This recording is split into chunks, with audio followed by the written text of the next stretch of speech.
Hello friends, welcome to my channel child Educare. আশা করছি সবাই খুব ভালো আছো এবং নিশ্চয়ই সবাই খুব ভালোভাবে পড়াশোনা করছো। সামনে কিন্তু বৃত্তি এক্সাম আছে ক্লাস 4-এর, তার জন্য কিন্তু খুব ভালোভাবে তোমাদেরকে পড়াশোনা করতে হবে। কি করছো তো? আমার স্টুডেন্টরা আমি জানি সবাই ভালো, তারা খুব ভালোভাবে পড়াশোনা করে। তো আজকে দেখো আমি তোমাদের বাটারফ্লাই বইয়ের অর্থাৎ টেক্সট বুকের লেসন 10 এটা পড়াবো। তো এটা আমি তোমাদের আগের দিনই শুরু করে দিয়েছিলাম এবং সেখান থেকে অ্যাক্টিভিটি 1, 2 আর 3, 4 করিয়ে দিয়েছি। তো আজকে দেখো 4 অ্যাক্টিভিটির পর থেকে শুরু করি। তো চলো শুরু করা যাক। তো দেখো, nothing has changed, Amrakunja says there see the students. Amrakunja কি বলছে? কোনো কিছুই চেঞ্জ হয়নি বা পরিবর্তন হয়নি, দেখো সেখানে আমাদের ছাত্রছাত্রীরা রয়েছে। They are sitting in open air, তারা খোলা জায়গায় বসে রয়েছে। The earth is their classroom, অর্থাৎ পৃথিবীটা হচ্ছে তাদের শ্রেণীকক্ষ। The sky is their roof, আকাশটা হলো তাদের ছাদ। It was the same when Rabindranath was among us, Rabindranath যখন আমাদের মধ্যে বা এখানে আসতেন তখনও সেই এরকমই একই রকম পরিবেশটা একই রকম ছিল, অর্থাৎ সিচুয়েশানটা ছিল কি একই রকম, যে খোলা আকাশের নিচে তারা বসতো, পৃথিবীটা ছিল তাদের ক্লাসরুম, তারপরে আকাশটা ছিল তাদের ছাদ। এরকমই যখন রবীন্দ্রনাথ ঠাকুর আসতো তখনও এই পরিবেশটা কিন্তু এরকমই ছিল, অর্থাৎ কোথায় না, শান্তিনিকেতনে। The bell rings at Singhasadan the gateway, সে শ্যামলী। শ্যামলী কি বলল? যে সিংহসদন প্রবেশদ্বারে রিং বাজে, অর্থাৎ একটা বেল বাজানো থাকে, সেই রিংটা আর কি বাজে। It was ring, it will ring for future generation, এটা হচ্ছে ভবিষ্যৎ প্রজন্মের জন্য একটি বেল বা রিং। সেই রিংটা কেন বাজে? যে ভবিষ্যৎ প্রজন্মের জন্য বাজানো হয়। A rehearsal for a drama takes place tonight, শেষ পুনশ্চ দে আর ইউজিং মাই কোর্টিয়ার্ড। পুনশ্চ কি বলছে? যে আজকে রাতে একটি ড্রামার অর্থাৎ নাটকের রিহার্সাল অর্থাৎ মহড়া চলবে। দে আর ইউজিং মাই কোর্টিয়ার্ড, তারা আমার উঠোনটাকে সেই মহড়ার কাজে ব্যবহার করবে। অর্থাৎ একটা নাটকের মহড়া বা রিহার্সাল চলবে, সেটা কোথায় চলবে না, পুনশ্চর উঠোনে। There is a song and poetry reading evening with me, শেষ আম্রকুঞ্জ। আম্রকুঞ্জ কি বলছে? আম্রকুঞ্জ কি একটা আমের বাগান, তা সেখানে বলছে মানে ওই আমের বাগানের মধ্যে সেখানে আজকে কি হবে, সন্ধেবেলায় একটা গান হবে এবং কবিতা পাঠ হবে। Santiniketan is a great centre of education, শেষ দেহলি। দেহলি বলে শান্তিনিকেতন হলো একটি শিক্ষার আদর্শ শিক্ষার কেন্দ্র, সেটা কে বললো না, দেহলি বলল। Santiniketan is also the land of fun and friendship, all the houses says together. তাহলে এখানে কি বলছে দেখো, এখানে সব কটা বাড়ি একসঙ্গে একে অপরকে মানে একসাথে সবাই মিলে বলছে কি না, শান্তিনিকেতন হলো একটি মানে মজা এবং বন্ধুত্বের একটি জায়গা। অল হাউসেস সেজ টুগেদার, অর্থাৎ সমস্ত বাড়ি একসঙ্গে তারা বলছে। Santiniketan has always been and will remain the same, Santiniketan সবসময় একই ছিল এবং ভবিষ্যতেও একই থাকবে, সেটা এখানে বলছে।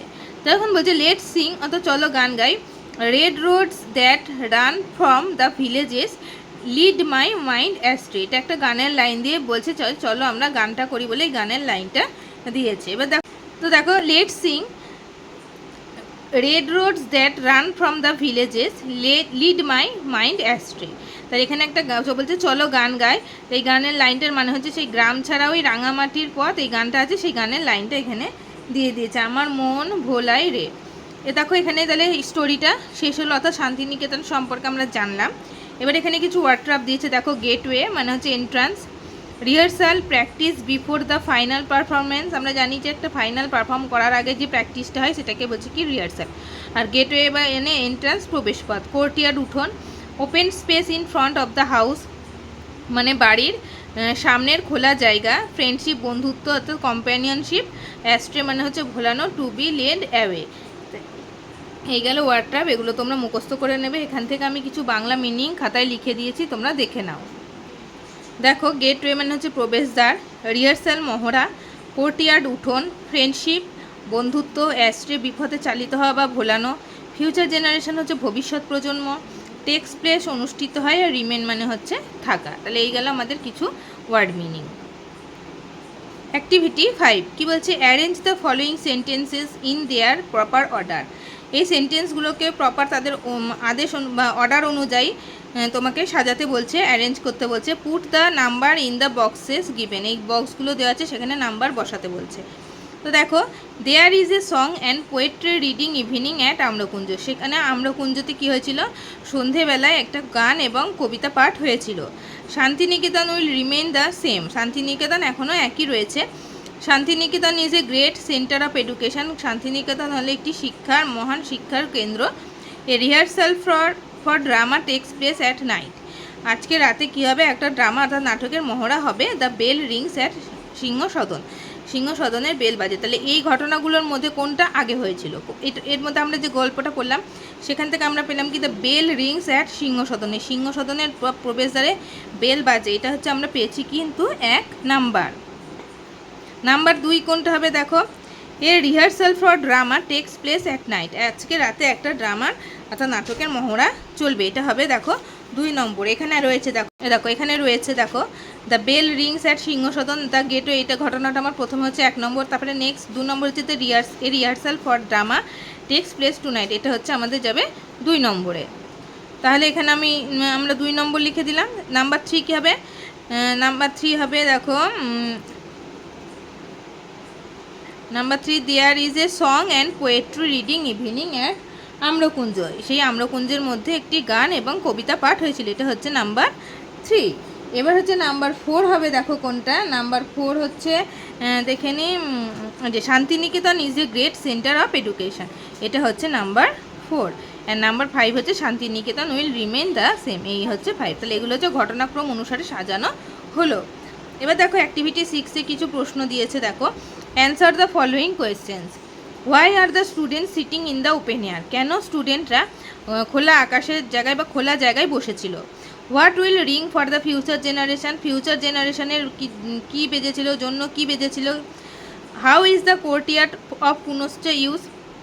পুনশ্চর যে উঠোনটা ছিল সেটা কিভাবে ব্যবহার হতো। What is Santiniketan also famous for. Santiniketan কেন বিখ্যাত ছিল। তাহলে এই প্রশ্নের অ্যান্সারগুলো চলো দেখে নিই। দেখো, why are the students sitting in the open air? The students are sitting in the open air because the earth is their classroom হবে, সরি এখানে একটু ভুল হয়ে গেছে। earth is their classroom and the sky is their roof। তাহলে পৃথিবীটা ছিল তাদের শ্রেণীকক্ষ এবং আকাশটা ছিল তাদের কি না, ছাদ। নেক্সট দেখো B, what will ring for the future generation. ভবিষ্যৎ প্রজন্মের জন্য কি বাজবে। The bell at Singhasadan the gateway will ring for the future generation. অর্থাৎ ভবিষ্যৎ প্রজন্মের জন্য কি না, সিংহসদনের প্রবেশপথের বেলটা অর্থাৎ ঘন্টাটা বাজবে। How is the courtyard of Punascha use. পুনশ্চের যে উঠোন ছিল সেটি কীভাবে ব্যবহার হতো না, the courtyard of Punascha is used for drama rehearsal. Drama রিহার্সালের জন্য ব্যবহার হতো। What is Santiniketan also famous for. Santiniketan is also famous for being a great centre of education. তাহলে এইগুলো হলো গেল আমাদের কোয়েশ্চেন অ্যান্ড অ্যান্সার। এগুলো তোমরা কিন্তু অবশ্যই মুখস্থ করবে। এবার দেখো অ্যাক্টিভিটি 7A কি বলছে, fill in the blanks with suitable adverbs given the help box. এই হেল্প বক্স থেকে অ্যাডভার্ব নিয়ে এই শূন্যস্থানগুলো পূরণ করতে বলছে। তো দেখো number A, soldiers fight dash for their country. তাহলে এখানে যে অ্যাডভার্বগুলো রয়েছে সেগুলি কী আছে, daily, early, brightly and bravely. তাহলে soldiers fight bravely for their country. তাহলে সৈনিকরা কী করে, সাহসের সাথে যুদ্ধ করে তার দেশের জন্য। তাহলে তার দেশের জন্য সৈনিকরা কী করে, দেশের জন্য সাহসের সাথে যুদ্ধ করে, bravely. I go to school daily. আমি প্রত্যেক দিন স্কুলে যাই। We should get up dash in the morning. তাহলে we should get up early in the morning. আমাদের উচিত খুব ভোরে বা তাড়াতাড়ি ঘুম থেকে ওঠা। The sun shines brightly. এটা বোঝা যাচ্ছে। তাহলে এই গেল আমাদের অ্যাক্টিভিটি 7-এর এ, ব্রাইটলি। তাহলে সূর্যের আলো কি না, উজ্জ্বল। ব্রাইটলি মানে হচ্ছে উজ্জ্বল। তাহলে অ্যাক্টিভিটি 7A হয়ে গেল। আজকের ক্লাসটা এই পর্যন্তই থাকলো। নেক্সট ক্লাসে আমি অ্যাক্টিভিটি 7-এর বি থেকে শুরু করব। আমার চ্যানেলে যদি এর আগের ক্লাসগুলি তোমরা যদি দেখতে চাও তাহলে ডেসক্রিপশান বক্সে লিঙ্ক পেয়ে যাবে, সেই লিঙ্ক থেকে ক্লাসগুলো তোমরা দেখে নিতে পারো। আজকের ভিডিওটা আমি এখানেই শেষ করছি। সবাই ভালো থেকো।